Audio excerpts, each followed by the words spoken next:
Выступивший по случаю 30-й годовщины событий 4 июня, премьер-министр Канады Джастин Трудео призвал Китай освободить уйгуров и других заключенных, находящихся в лагерях.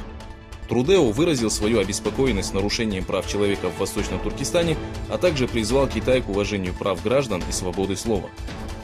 В свою очередь, министр иностранных дел Кристиан Фриланд призвал китайские власти к ответу по вопросу арестованных без каких-либо оснований и без вести пропавших уйгуров. Уйгурская диаспора Стамбула провела празднование Ураза-байрама. В мероприятии, организованном общественными организациями, приняли участие тысячи уйгуров. Собравшиеся дети провели различные состязания по борьбе и декламации стихов.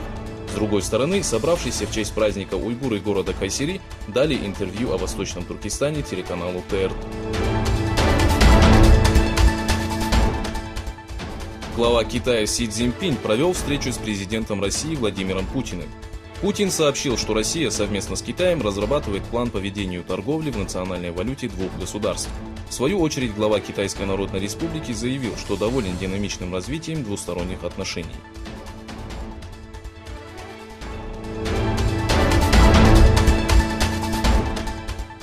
Число погибших в Судане в результате столкновений вооруженных сил и мирных граждан достигло 101 человека.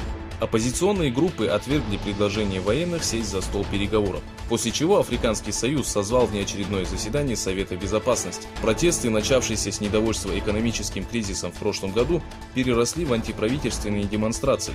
11 апреля военные объявили о захвате власти и положили конец правлению Омара аль-Башира, которое длилось более 30 лет. Стало известно, что самый крупный банк Германии Deutsche Bank за нарушение обязательств по выплате кредита, выданного в 2016 году, конфисковал 20 тонн золота, принадлежащих Венесуэле. По сообщениям информационного агентства Bloomberg, в 2016 году Венесуэла получила кредит в размере 750 миллионов долларов, залогом для которых стали 20 тонн золота. После нарушения условий со стороны Венесуэлы, Deutsche Bank в одностороннем порядке расторгнул договор.